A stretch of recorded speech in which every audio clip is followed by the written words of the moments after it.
PSC എക്സാമുകളിലെ സ്ഥിര സാന്നിധ്യമായിട്ടുള്ള ദേശീയ ഗീതത്തെക്കുറിച്ചുള്ള കുറച്ച് കാര്യങ്ങളാണ് നമ്മൾ പറയാനായിട്ട് പോകുന്നത്. 1950 ജനുവരി 24 ആ വർഷത്തിന്റെ പ്രത്യേകത എന്തെന്ന് ചോദിച്ചാൽ ദേശീയ ഗീതം അംഗീകരിച്ച ഡേറ്റ് ആണ്. 1950 ജനുവരി 24 ദേശീയ ഗാനവും ദേശീയ ഗീതവും അംഗീകരിച്ചത് ഒരേ ദിവസം തന്നെയാണ്. അത് പ്രത്യേകമായിട്ട് നോട്ട് ചെയ്യുക.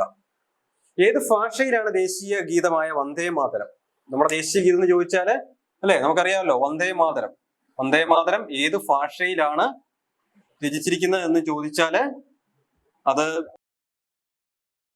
ബംഗാളി ഭാഷയിലാണ് ദേശീയ ഗീതമായ വന്ദേ മാതരം പ്രസിദ്ധീകരിച്ചിരിക്കുന്നത്. ആരാണ് ദേശീയ ഗീതം എഴുതിയതെന്ന് ചോദിച്ചാല് ബങ്കിം ചന്ദ്ര ചാറ്റർജിയാണ്. ബങ്കിം ചന്ദ്ര ചാറ്റർജിയാണ് ദേശീയ ഗീതം എഴുതിയിരിക്കുന്നത്. 1822 ആനന്ദമഠം എന്ന് പറയുന്ന ഒരു നോവലുണ്ട്. സന്യാസി കലാപത്തെ ആസ്പദമാക്കിയുള്ള ഒരു നോവലാണ്. സന്യാസി കലാപത്തെ ആസ്പദമാക്കിയുള്ള ഒരു നോവലാണ് ആനന്ദമഠം. അതിൽ നിന്നുമാണ് ഈ വന്ദേ മാതരം എടുത്തിരിക്കുന്നത്. അത് പരീക്ഷയ്ക്ക് ചോദിച്ചിട്ടുണ്ട്, മുൻപും ചോദിച്ചിട്ടുണ്ട്. Mother I bow to thee, അത് വന്ദേ മാതരത്തിന്റെ ഇംഗ്ലീഷ് പരിഭാഷയാണ്. Mother I bow to thee, അത് ആരാണ് ഇംഗ്ലീഷിലേക്ക് പരിഭാഷപ്പെടുത്തിയെന്ന് ചോദിച്ചാൽ അരവിന്ദ ഘോഷാണ്.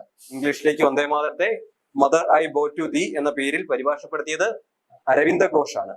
ആദ്യമായിട്ട് പ്രസിദ്ധീകരിച്ച മാസിക കർമ്മയോഗി മാസികയിലാണ്. വന്ദേ മാതരം ആദ്യമായിട്ട് പ്രസിദ്ധീകരിച്ച മാസികയാണ് കർമ്മയോഗി മാസിക. പറഞ്ഞിരിക്കുന്ന കാര്യങ്ങളെല്ലാം ഇമ്പോർട്ടന്റ് ആണ്. എല്ലാം ഓരോരോ ക്വസ്റ്റ്യൻ പേപ്പർ നോക്കുവാണെങ്കിൽ നമുക്ക് കാണാനായിട്ട് സാധിക്കും. അതുകൊണ്ട് എല്ലാവരും ഇത് പഠിക്കാനായിട്ട് ശ്രമിക്കുക.